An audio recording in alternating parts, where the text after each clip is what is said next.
我们今天要聊一聊最近这个中东的地缘冲突有所缓和啊，是的，但是呢，油价还是在高位徘徊。这两个因素是怎么同时影响了全球的资本市场和这个半导体行业的强势表现的？没错，这几个事情其实最近都挺受关注的。对，那我们就直接开始吧。我们先来说一下这个地缘政治局势的最新的变化啊，就是最近这个美伊之间的这个冲突是怎么降温的，然后它现在变成了一个什么样的新的局面？其实现在的话，美伊之间的这个冲突已经明显的降温了。就美国在4月初的时候就已经明确了不会进行大规模的轰炸或者说地面进攻，那这个其实就意味着它已经从两个大国之间的这种军事的对抗变成了中东地区内部的一个政治冲突。那这个以色列和黎巴嫩之间的冲突呢，市场是怎么去适应这种长期的不稳定的？以色列和黎巴嫩之间的这个矛盾其实一直都在，那市场其实已经适应了这种反复的冲突，就是已经把它反映到价格里面了。对，那现在大家最关心的、最不确定的其实是霍尔木兹海峡什么时候能够完全恢复正常的开放，还有就是中东的这些原油和天然气的产能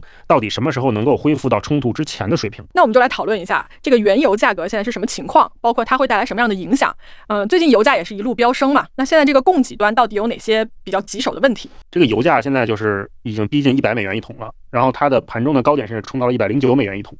那现在就是这个产能的重启，不是说你今天决定要重启，明天就能重启的，它需要有一个预热的时间，然后再加上天然气的这个恢复速度更慢，所以整个这个供给端的约束是非常明显的。如果说这个伊朗和俄罗斯的原油能够重新回到市场上，会对这个局面有多大的缓解？如果说这两个国家的原油能够解禁的话，那当然是可以很大程度上缓解这个供应的紧张的。但是现在就是说，油价如果一直维持在这个高位的话，是会让全球经济增速放缓大概0.5个百分点的，同时也会压抑消费的需求，然后推高通胀的预期。那美联储可能就没有那么容易去启动降息了。但是美国是个例外啊，美国其实是因为油价上涨，它的原油出口是受益的。我们再把目光转向全球的股市啊，最近其实很多地方的股市表现都挺亮眼的。对，你可以给大家梳理一下，主要是哪些市场在领涨吗？美股的话就是标普指数不断的创新高，然后亚太这边的话就是日本、韩国和中国台湾的股市也是频频刷新高点。但是港股的话就是相对比较弱一点啊，就是一直在26000点以下徘徊。最近半导体板块也是涨得很猛啊，你觉得这一轮半导体的强势主要是靠什么在驱动？其实这一轮半导体能够带动大盘，就是它已经连续18天上涨了，然后它的涨幅超过了4%，这是一个历史记录。然后它背后主要的一个动力就是存储芯片的一个上行周期，特别是美光，它其实1季度的盈利已经占到了美股半导体整体盈利的1半。听起来这个半导体行业不光是自己涨得好，还对整个经济有一个托底的作用。对，因为这些半导体企业手里有大量的现金，所以他们在不断的加大资本开支，这个就直接拉动了美国的制造业，然后也在一定程度上抵消了高油价和地缘风险给市场带来的压力。行，我们最后来总结一下，就是把我们刚才聊的这些核心要点再串一下。你觉得现在这个地缘政治和这个油价还有各个市场之间的核心的关系是什么？现在来看的话，就是地缘政治的这个最危险的时刻其实已经过去了。虽然美伊之间的这个谈判还没有一个明确的时间表，但是油价的持续高位还是给全球的经济带来了压力。不过呢，半导体行业的这个强劲表现确实起到了一个缓冲的作用，所以就是美股和亚太的主要市场都还挺强的，就是港股稍微弱一些。错，今天我们其实把地缘政治、油价和全球的这个股市还有半导体这几个最近大家比较关心的话题都串了一遍，对，也看到了他们之间的一些复杂的互动。是的，那今天的节目咱们就到这里啦，感謝大家的收聽，好，咱們下期再見。嘅時間啦，呢節嘉賓我哋揾嚟有聯華資產管理首席投資官兼管理合夥人洪浩喺度嘅，洪浩你好，早晨。早晨。早晨嗱，見到我哋暫時個市跌緊71點度啦，咁都較今朝即係過百點以上嘅跌幅就稍為收窄咗啦。睇翻成個地緣局勢咧，連日嚟都即係似乎就有個停滯不前嘅情況嘅，咁但係個油就繼續可以向上升到上嚟，個紐油咧就繼續向住100美元呢個位置關口出發啦。咁但係你話睇翻我哋今朝我哋區內股市嘅情況咧，見到尋日即係日韓台股都見過新高之後咧，暫時去睇嘅話咧，就首爾今朝其實都見過一個新高嘅位置，咁啊日本方面就回吐啦，台灣今朝早段咧都係可以向好，咁但係都未能夠即係叫譬如再創新高嘅位置，但係我哋港股呢一邊咧，繼續都要喺翻26000呢個位置之下㗎啦。而家睇翻嗰個嘅整體美國同伊朗嗰個談判咧，似乎就係咪一個膠着嘅狀態，咁個油價就連日慢慢上啦。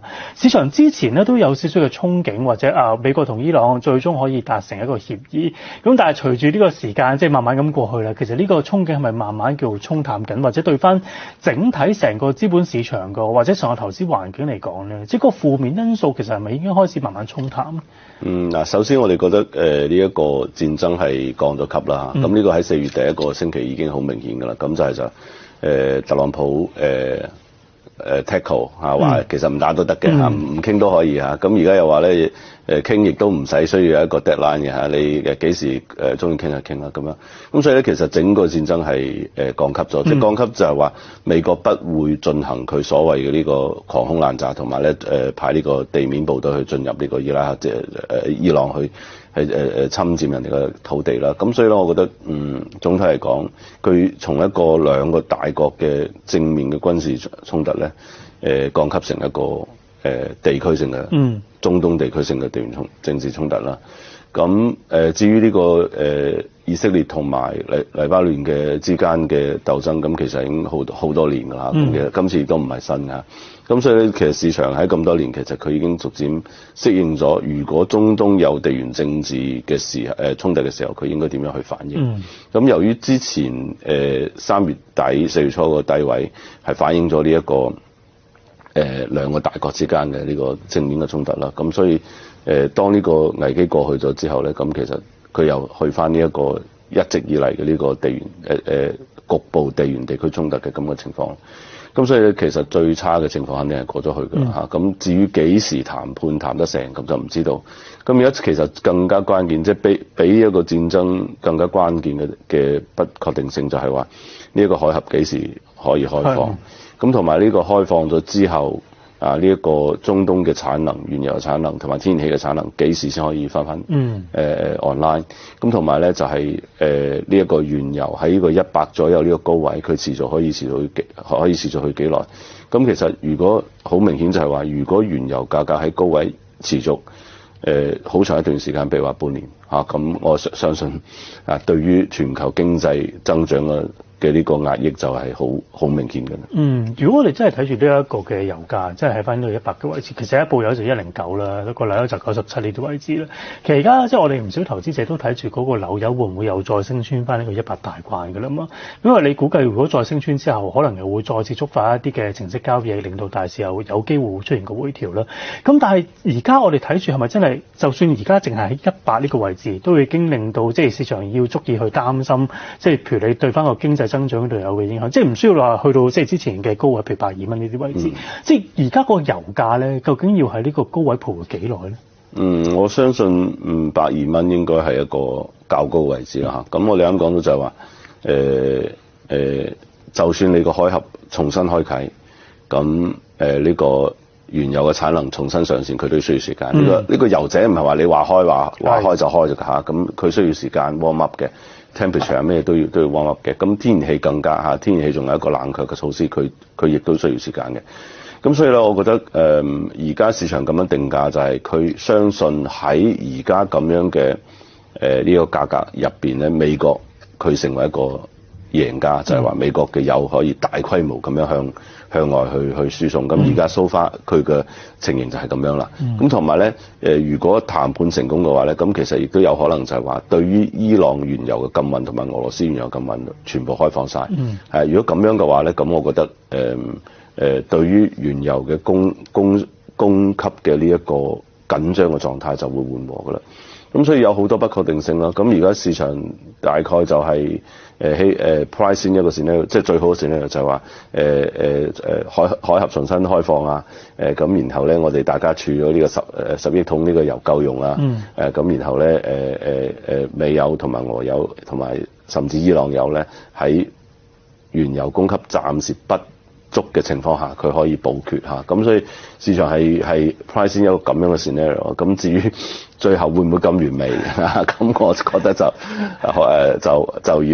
要時間嚟證明啦。咁就如果我哋相對一個比較壞啲嘅 scenario， 就係可能我哋見到個油價係即係維持相對，即係唔使落翻去低啲，或者唔使去到頭先你所講或者120蚊呢啲位置啦，淨係維持住依家100美元呢個位置一段比較長啲嘅時間，咁係會有啲咩幾大嘅影響咧？即係譬如你話對翻個通脹，即係通脹就一定點都會升到上嚟啦。對翻成個經濟影響，其實會唔會我哋而家見到就係，如果個油價 keep 住而家係翻100蚊個水平嘅高位，即係至少對翻成個經濟，對翻成個減息嘅步伐，至少我哋一定要睇住就係你一定會有個比較大啲延後。係啊，咁嗱首先就係需求壓抑啦，因為你油價咁高嘅話，咁所以咧對於呢個消費壓抑係好明顯嘅。咁而家我哋暫時喺美國零售數據，我哋仲未有睇到咁嘅現象啊。咁但係咧，我相信接下落嚟幾個月份嘅數據，如果油價仍然係100左右嘅話咧，咁佢就會越嚟越明顯，因為我哋去到呢個夏季driving season 呢個 peak 呢個頂峰嘅時候㗎啦。咁第二咧就係話對於增長嘅影響啦，因為你高油價嘅話咧，咁其實對於全球增長嘅影響可能去到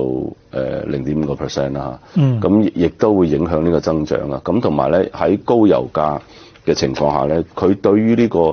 通脹嘅預期嘅影響，亦都會制約呢個美聯儲減息嘅步伐啦。咁所以有好多原因係需要擔心㗎。咁所以希望呢個原油供應可以重新回復到呢個正常嘅狀態。嗱，但係至少我哋從翻你話，無論你係油價而家維持嗰個咁高嘅水平啦，咁但係你話睇翻譬如美股夾硬去睇嘅話，個 S&P 個 Nasdaq 都係可以見到新高，跟住我哋亞太區股市尋日呢個韓台股先至見過新高，今日南韓股市亦都係再見過啲高位。咁但係你話睇翻呢個情況之下，當然佢哋就係受惠於一個半導體股份一個向上升嘅情況啦。即係今次我哋睇個半導體股嘅升浪啦，到底係一個嘅即係長期嘅基本面改善嘅顯現啦，但係其實我哋會見到嚟緊即係呢個升勢係咪真係可以咁樣持續落去？首先呢個升勢係歷史上面從來都未見過，因為18年漲咁，然後咧低位上嚟係升咗40%幾㗎啦嚇，咁所以呢種咁嘅速度同埋連續上漲嘅時間咧係歷史上從來都冇見過嘅。咁唔係話佢冇可能繼續已經連續上漲咗18日啦嚇，咁唔係話佢唔可以繼續翻倍嚇，咁但係問題我哋落住嘅時候唔會咁樣落，係咁所以我覺得無論美國又好啦，或者係呢個南韓都好啦，咁其實佢係受益好多於呢一個半導體甚至係一個存儲嘅增長啦。譬如話喺so far我哋見到嘅